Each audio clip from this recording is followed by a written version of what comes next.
ওঠো ওঠো ওঠো রোজাদার, সেহরির হলো সময়, খোলো খোলো দ্বার। বাতাস ডাকে তোমায়, ডেকে যায় তারকারা, আসমানে আছে যত আলোকিত ফেরেশতারা। ওঠো ওঠো ওঠো রোজাদার, সেহরির হলো সময়, খোলো খোলো দ্বার। আসসালামু আলাইকুম আরহামতুল্লাহি আবারকাতু। প্রিয় দর্শক শ্রোতা, আপনারা দেখছেন এনটিভির বিশেষ আয়োজন HM স্টিল নিবেদিত বারকাতময় sehri, powered by Shahjalal Islami bank, co sponsor Islam bank Bangladesh limited O Al Arafah Islam bank limited. প্রিয় দর্শক শ্রোতা, অনুষ্ঠানের শুরুতেই মহাগ্রন্থ আল কোরআনুল কারীম থেকে তেলাওয়াত শুনব। সেহরির হলো সময়, খোলো খোলো দ্বার। أعوذ بالله من الشيطان الرجيم. بسم الله الرحمن الرحيم. إن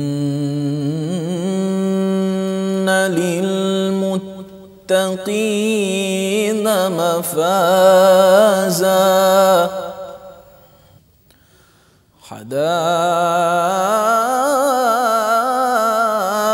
حدائق وأعنابا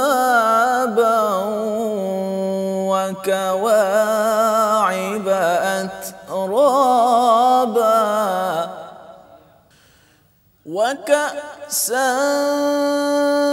دهاقا لا يسمعون فيها لغوا ولا كذابا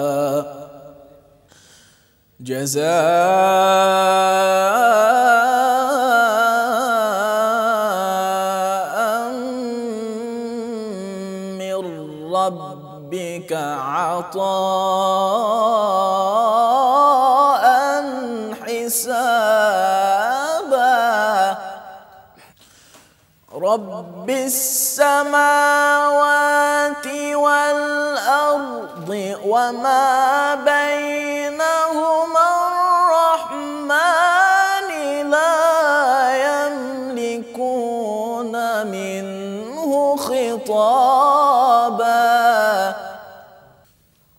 يوم يقوم الروح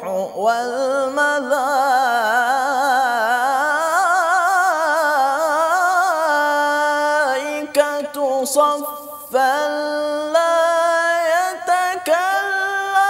يتكلمون إلا من أذن له الرحمن وقال صوابا يوم يقوم الروح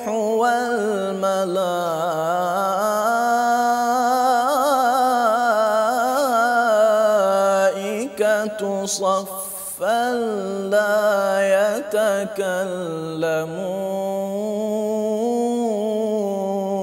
يتكلمون يوم يقوم الروح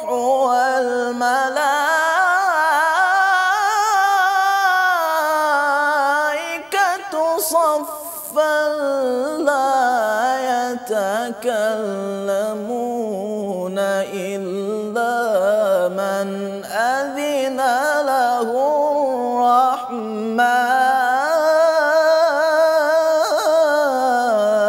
الرحمن إلا من أذن له الرحمن وقال صوابا ذلك اليوم الحق فمن شاء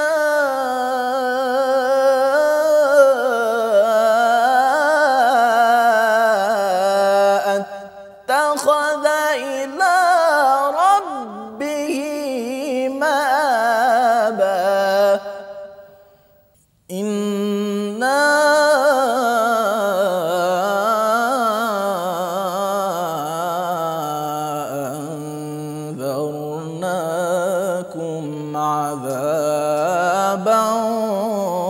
قريبا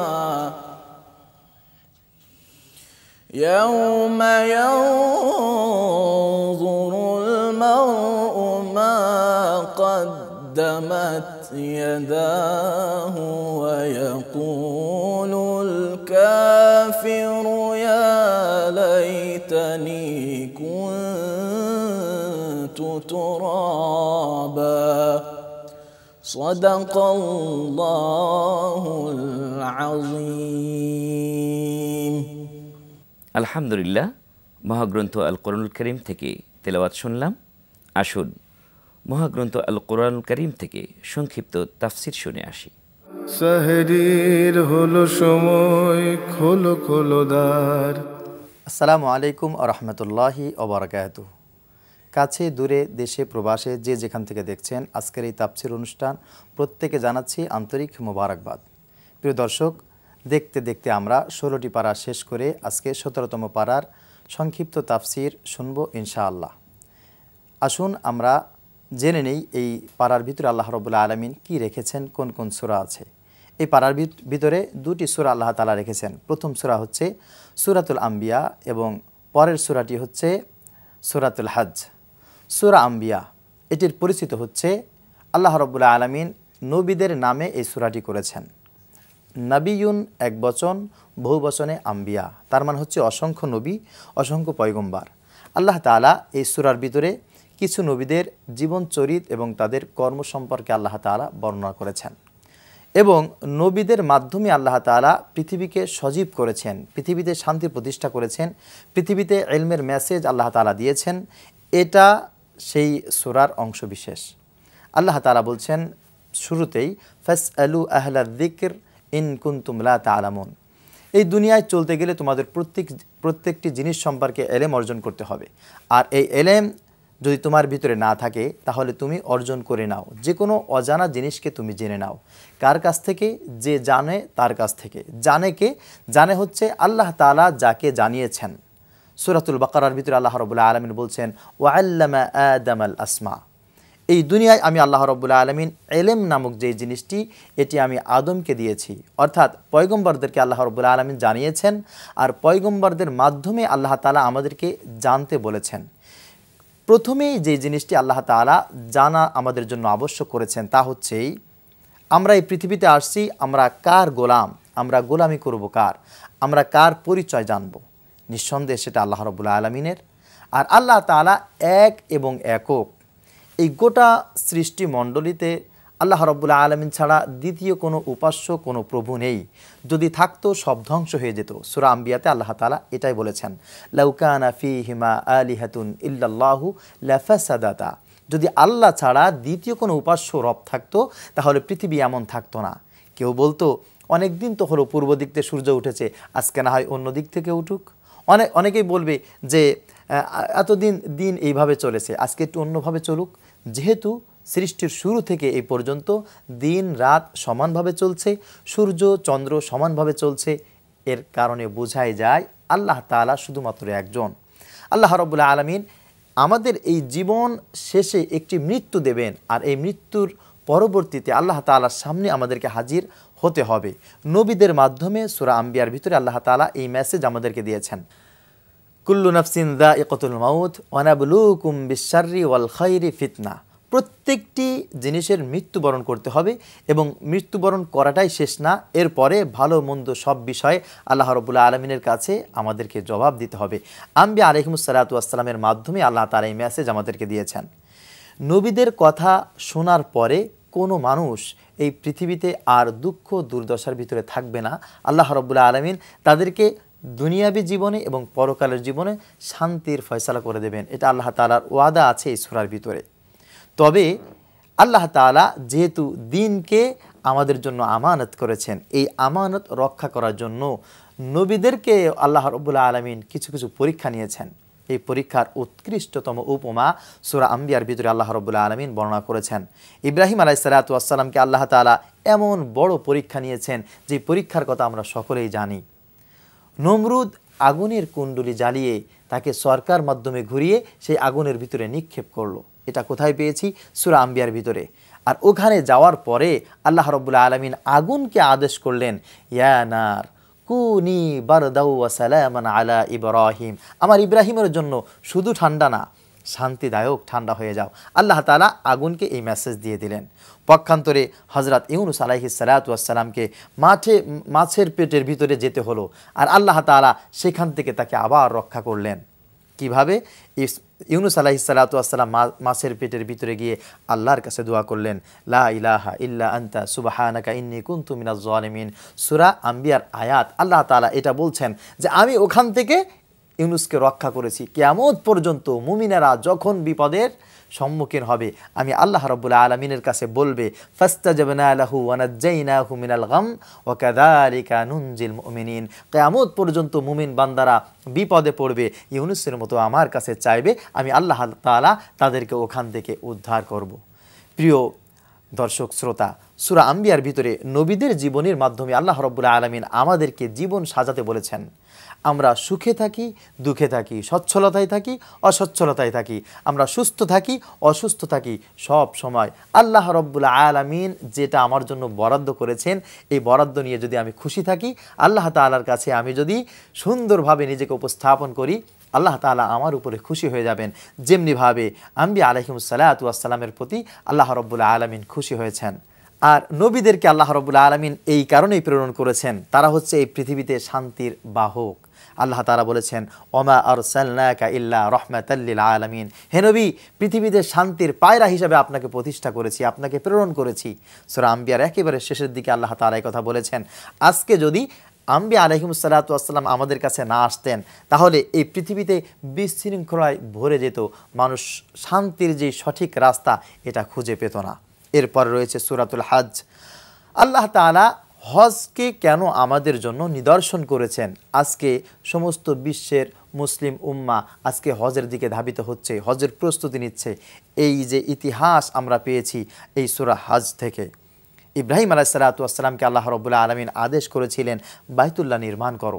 বাইতুল্লাহ নির্মাণ করা হয়ে গেছে। আল্লাহ তাআলা বললেন যে এবার পাহাড়ের চূড়ায় ওঠো, সমস্ত বিশ্ববাসীকে দাওয়াত দাও, আহ্বান করো, তারা যেন এই ঘরের এসে তওয়াফের জন্য প্রস্তুতি নেয়, তওয়াফ করে, আমি আল্লাহ তাআলার কাছে রোনা জারি করে। ইব্রাহিম আলাইহিস সালাতু ওয়াস সালাম আল্লাহ তাআলার হুকুম পালন করার জন্য পাহাড়ের চূড়ায় উঠলেন। আল্লাহ তাআলা সূরাতুল হজ্জে এটা বলেছেন, ওয়াআযিন ফিন নাসি বিল হজ্জ ইয়াতুকা রিজালা ওয়া আলা কুল্লি দামিরি ইয়াতিনা মিন কুল্লি ফাজ্জিন আমিক। সুবহানাল্লাহ। আজও পর্যন্ত আমরা হজে যাই, আজও পর্যন্ত আমরা বাইতুল্লাহ জিয়ারত করি ইব্রাহিম আলাইহিস সালাতু ওয়াস সালামের ওই ডাকের সাড়া দিয়ে। আল্লাহ তাআলা কোরআনুল কারিমে সূরা হজের ভিতরে চমৎকারভাবে এই মেসেজগুলি আমাদেরকে দিয়েছেন। শুধু তাই না, এই দুনিয়ায় কিছু মানুষ এমন আছে যারা সব সময়ের জন্য কোরবানি করবে মানুষকে দেখানোর জন্য, নামাজ আদায় করবে মানুষকে দেখানোর জন্য, কোরআনুল কারীম তেলাওয়াত করবে, তাফসির করবে, মানুষকে দিনের দাওয়াত দিবে, তাও আল্লাহ রাব্বুল আলামিনকে দেখানোর জন্য। তাদের সামনে যখন এরকম তাকওয়ার বয়ান করা হবে, তাদের চেহারাটা মলিন হয়ে যাবে। আল্লাহ রাব্বুল আলামিন বলছেন, হে নবী, আপনি দেখবেন যখন কোরআনুল কারীমের এই আয়াতগুলো আমি আপনার সামনে নাজিল করি, জিবরিল আমিন যখন এই আয়াতগুলি তেলাওয়াত করে আপনাকে শোনায়, ওয়াইদা তুতলা আলাইহি আয়াতুনা, যখন আমার এই আয়াতগুলি তেলাওয়াত করে তাদেরকে শোনায়, যাদের ইচ্ছা, যাদের উদ্দেশ্য দুনিয়া হাসিল করা, দুনিয়া পাওয়া, সম্পদ অর্জন করা, আমি আল্লাহকে পাওয়া যাদের উদ্দেশ্য নয়, আপনাকে রাজি খুশি করা যাদের উদ্দেশ্য নয়, আপনি দেখবেন তাদের চেহারাটা মলিন হয়ে যাবে। শুনতেছে আল্লাহর কালাম, চেহারাটা মলিন হয়ে যাবে। এটা আল্লাহ রাব্বুল আলামিন জানিয়ে দিয়েছেন। এবং শুধু তাই না, তারা মনে মনে খুব রাগ করবে যে আমাদেরকে ইন্ডিকেট করেই সম্ভবত আল্লাহ তাআলা এই আয়াতগুলো নাজিল করেছেন। প্রিয় হাজিরিন, সূরাতুল হজ একজন মুমিন বান্দার ইবাদাতগুলোকে সুন্দর করার জন্য যত যে মেসেজ আছে আল্লাহ তাআলা সব মেসেজ আমাদেরকে দিয়েছেন। সুবহানাল্লাহ। একেবারে শেষের দিকে আল্লাহ রাব্বুল আলামিন বলছেন, হে ঈমানদারেরা, ইয়া আইয়ুহাল্লাযীনা আমানু রুকউ ওয়াসজুদু ওয়া'বুদু রাব্বাকুম, হে ঈমানদাররা, তোমরা আল্লাহ রাব্বুল আলামিনের ইবাদত করো, রুকু করো, সেজদা করো একমাত্র আল্লাহ রাব্বুল আলামিনের জন্য। আর হ্যাঁ, ওয়াজাহিদু ফিল্লাহি হাক্কা জিহাদি, ওইভাবে জিহাদ করো, চেষ্টা করো দ্বীনের পথে থাকার জন্য, ভালো কাজ করার জন্য, তাগুতকে ছেড়ে আসার জন্য, ঈমান হাসিল করার জন্য ওই পরিমাণ প্রচেষ্টা করো আল্লাহ তাআলা যেই পরিমাণ চেষ্টা তোমাকে করতে বলেছেন। নবীজি সাল্লাল্লাহু আলাইহি ওয়াসাল্লাম বলেছেন, বুনিয়াল ইসলামু আলা খামস, ইসলামকে আল্লাহ তাআলা 5টি জিনিসের উপরে প্রতিষ্ঠিত করেছেন, তার ভিতরে অন্যতম হচ্ছে হজ। এই হজের নামে আল্লাহ তাআলা সূরা দিয়েছেন। আর এতক্ষণ যে আলোচনাগুলি করা হলো, এই আলোচনা যদি আপনার ভিতরে আমার ভিতরে থাকে, একজন ইমানদারের জীবনের ভিতরে থাকে, আল্লাহ রাব্বুল আলামিন বলছেন টেনশন নাই, ফানি'মাল মাওলা ওয়া নি'মান নাসির, তোমার জন্য সবচাইতে উত্তম অভিভাবক হচ্ছে আল্লাহ, আর তোমাকে সবচাইতে উত্তমভাবে সহযোগিতা করার, নুসরাত করার দায়িত্ব হচ্ছে একমাত্র আল্লাহ রাব্বুল আলামিনের। যা কিছু বললাম, কোরআনুল কারীমের 17তম এই পারার ভিতরে আল্লাহ তাআলা যে মেসেজ আমাদেরকে দিয়েছেন, এই মেসেজগুলি সর্বপ্রথম আমাকে, যারা শুনলাম আমরা সবাইকে আল্লাহ রাব্বুল আলামিন আমল করার তৌফিক দান করুন। আমিন। ওমা আলাইনা ইল্লাল বালাগ। আসসালামু আলাইকুম ওয়া রাহমাতুল্লাহি ওয়া বারাকাতুহু। আলহামদুলিল্লাহ, সংক্ষিপ্ত তাফসিরের পর আমরা একটি ইসলামী গান শুনব। সেহরির হলো সময়, খোলো খোলো দ্বার। খুব সহজে বলতে পারি আমি মুসলমান, আধার মনে পাপ জমেছে পাহাড় সমান। খুব সহজে বলতে পারি আমি মুসলমান, আধার মনে পাপ জমেছে পাহাড় সমান। কথা কাজে মিল থাকে না, কাজে কর্মে মিল থাকে না, থাকে না ঈমান। আধার মনে পাপ জমেছে পাহাড় সমান। খুব সহজে বলতে পারি আমি মুসলমান, আধার মনে পাপ জমেছে পাহাড় সমান। আধার মনে পাপ জমেছে পাহাড় সমান। আমার চোখে আছে আলো, অন্তরেতে কালো, তোমার নূরের ঝলকানিতে হৃদয় করো আলো। আমার চোখে আছে আলো, অন্তরেতে কালো, তোমার নূরের ঝলকানিতে হৃদয় করো আলো। ভালো আমি হয়ে যাব, সুপথ করো দান। আধার মনে পাপ জমেছে পাহাড় সমান। খুব সহজে বলতে পারি আমি মুসলমান, আধার মনে পাপ জমেছে পাহাড় সমান। আমার পাশে প্রতিবেশীর কাটছে কষ্টে দিন, তোমার কাছে হচ্ছি দোষী, বাড়ছে আমার ঋণ। আমার পাশে প্রতিবেশীর কাটছে কষ্টে দিন, তোমার কাছে হচ্ছি দোষী, বাড়ছে আমার ঋণ। হৃদয় খুলে ডাকি তোমায় আপন করে নাও, আমার যত পাপ হয়েছে পুণ্য করে দাও।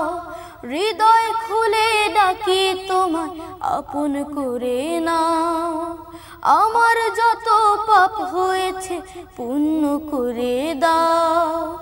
রহম তোমার হাতে প্রভু, তুমি মেহেরবান। আধার মনে পাপ জমেছে পাহাড় সমান। খুব সহজে বলতে পারি আমি মুসলমান, আধার মনে পাপ জমেছে পাহাড় সমান। আধার মনে পাপ জমেছে পাহাড় সমান।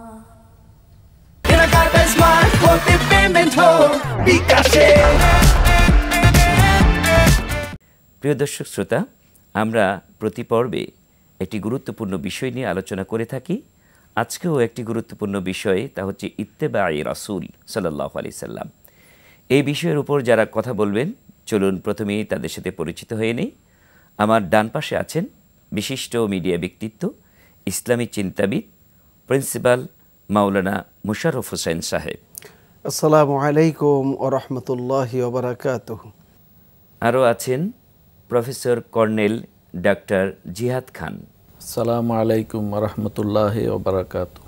আলহামদুলিল্লাহ, আমরা যে বিষয় আমরা শুনেছি স্যার, যে বিষয় আজকের যেটা, সেই বিষয়টি হচ্ছে ইত্তেবায়ে রাসূল সাল্লাল্লাহু আলাইহি সাল্লাম, অর্থাৎ রাসূলুল্লাহ সাল্লাল্লাহু আলাইহি সাল্লামের অনুসরণ, আল্লাহ সুবহানাহু ওয়া তাআলা রাসূল করিম সাল্লাল্লাহু আলাইহি সাল্লামের অনুসরণের ব্যাপারে কি বলেছেন, এই বিষয়টি যদি আপনি তুলে ধরতেন।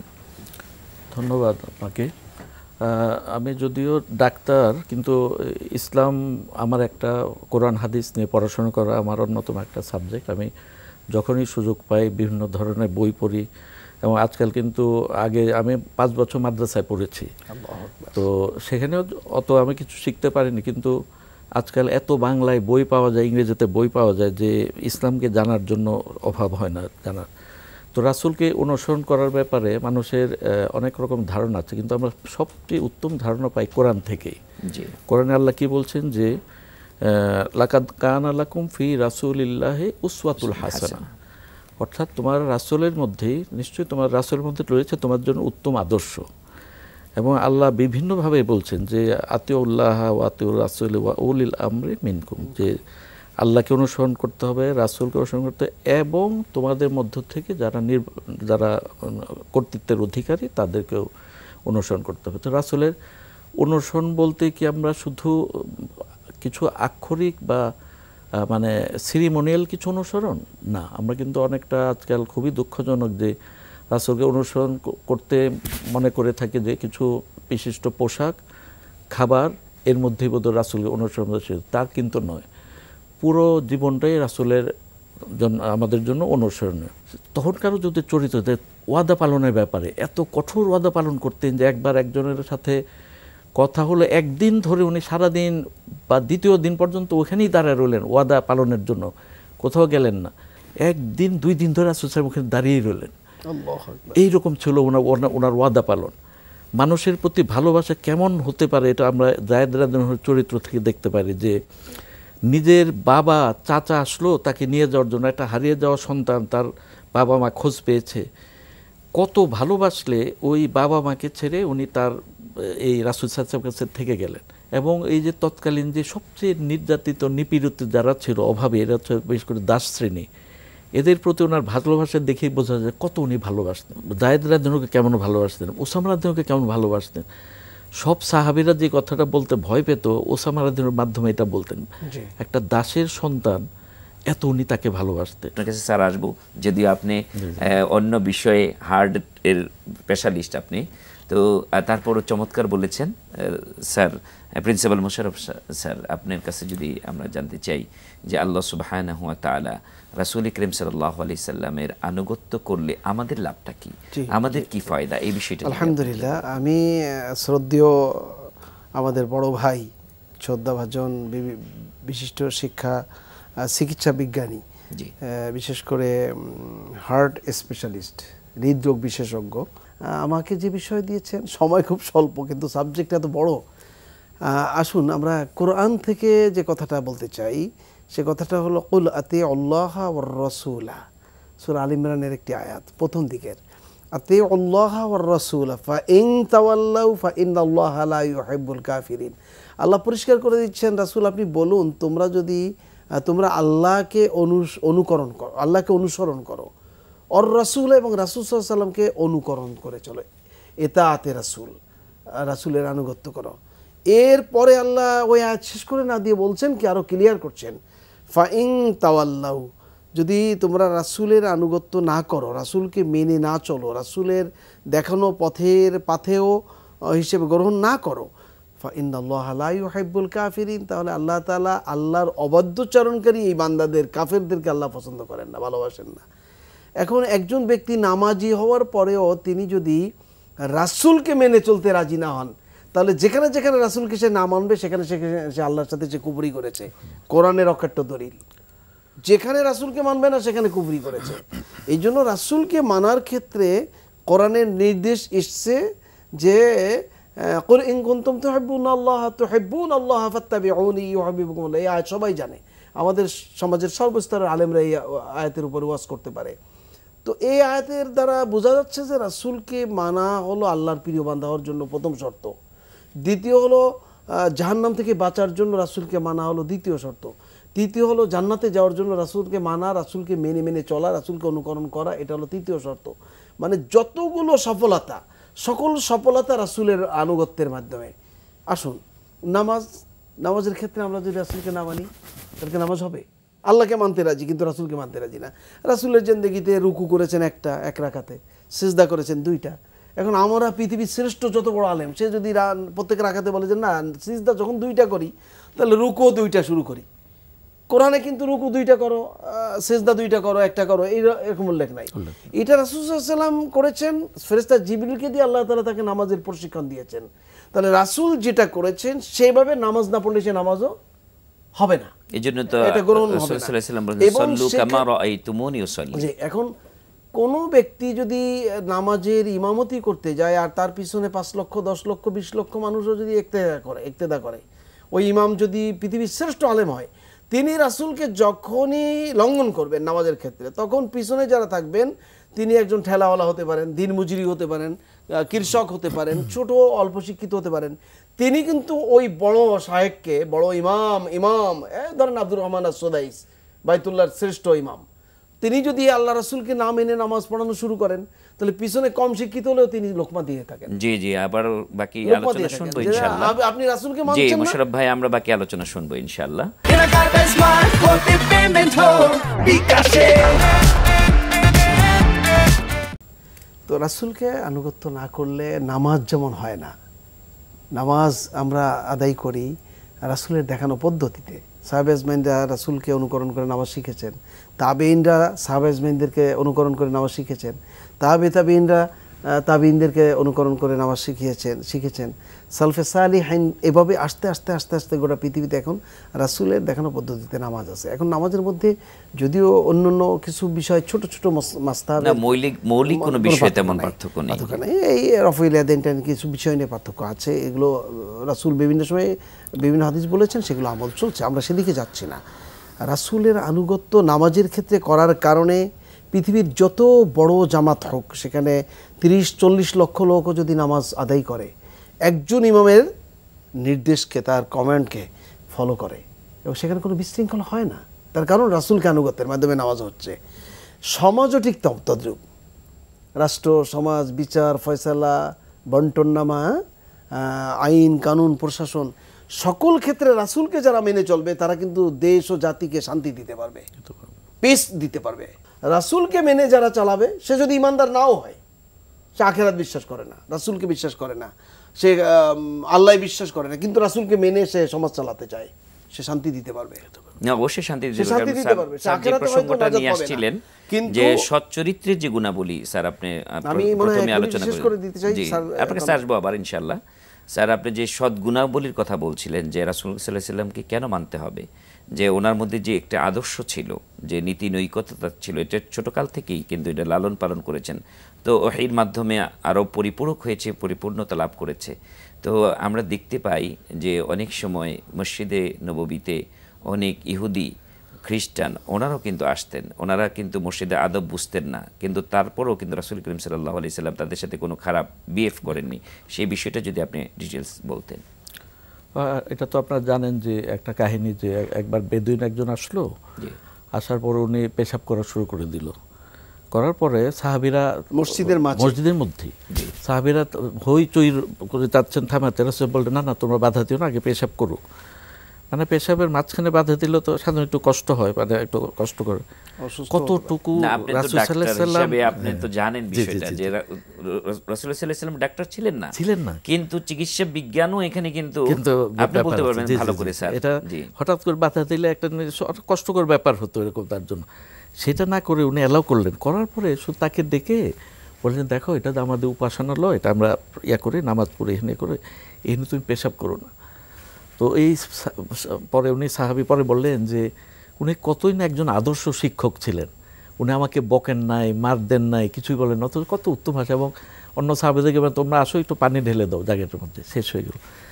এইভাবে প্রত্যেক ক্ষেত্রে আমরা যদি ওনার চরিত্র দেখি যে এইভাবে আদর্শ ছিল। কিন্তু আমি একটা জিনিস হাইলাইট করতে চাই যে ওহী আসার পরে তার জীবনে কিন্তু একদম চেঞ্জ হয়ে গেল, সমাজও কিন্তু চেঞ্জ হয়ে গেল। কীরকম যে উনি ওহী আসার আগে উনি ছিলেন আলামিন, উনি ছিলেন সবচেয়ে একজন সৎ পিতা, সৎ ব্যবসায়ী, এত সুন্দর আদর্শ ব্যবসা করতেন যে ওনার পাওনা একজনের সাথে পার্টনারশিপে ব্যবসা করতেন, ওনার পাওনা দেওয়া বাসায় আসার আগে উনি বুঝিয়ে দিতেন, অথচ ওনার যে পার্টনার ছিল উনি কিন্তু বোঝাতেন না, 2-3 দিন পরে এসে বোঝাতেন।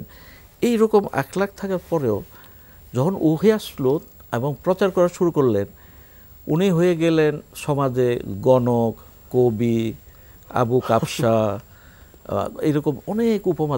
এই জিনিসটা আমাদের বোঝা দরকার। কিন্তু এটা কেন অপবাদ দেওয়া শুরু, এটা আমাদের বোঝা দরকার যে রাসূল সাল্লাল্লাহু আলাইহি ওয়াসাল্লাম কি চাচ্ছিলেন। তাই উনি কি শুধু নামাজ রোজা এর মধ্যে কি সীমাবদ্ধ থাকতে চাচ্ছিলেন? না, উনি চাচ্ছিলেন যে ওই সমাজকে পরিবর্তন করতে, যেটা প্রত্যেক নবীর ক্ষেত্রে এই দায়িত্বই ছিল। কি সমস্যা ছিল তখন?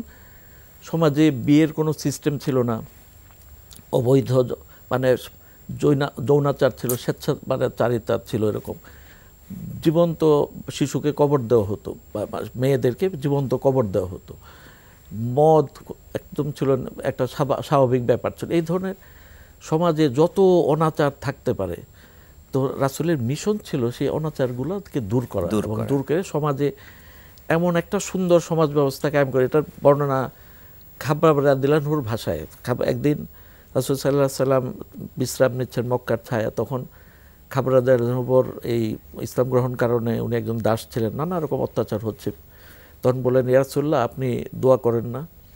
তো রাসূল সাল্লাল্লাহু আলাইহি সাল্লাম একটু রেগে গেলেন, বসে গেলেন, বলে দেখো তোমরা বিজয়ের জন্য তাড়াহুড়া করতেছো, এমন এক সময় আসবে যে একজন আরোহী সানা থেকে হাজরামাউত একাকী সফর করবে, একমাত্র আল্লাহ ছাড়া কাউকে ভয় করতে হবে না।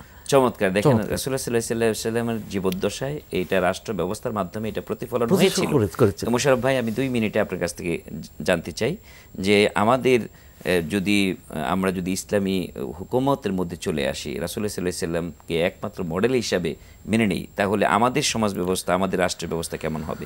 2 মিনিট। লজিক বলতে চাইবো, রাসূল সাল্লাল্লাহু আলাইহি ওয়াসাল্লামের বয়স যখন 23 বছর, 17 বছর বয়সে হিলফুল ফুজুল গঠন করেন।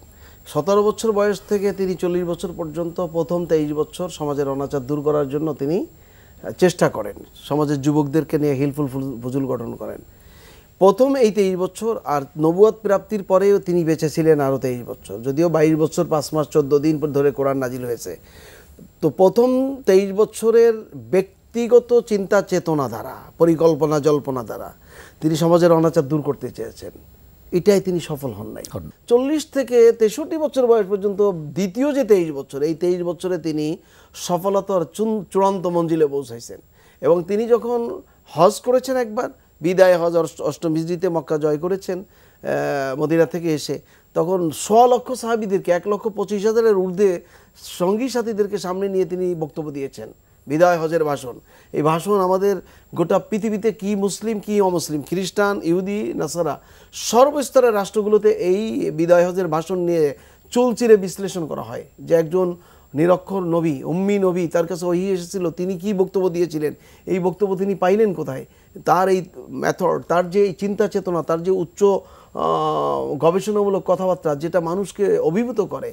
অতএব দ্বিতীয় 23 বছরে তিনি সফলতার চূড়ান্ত পর্যায়ে পৌঁছাতে সক্ষম হয়েছিলেন, তার একমাত্র কারণ হলো আল কোরআন।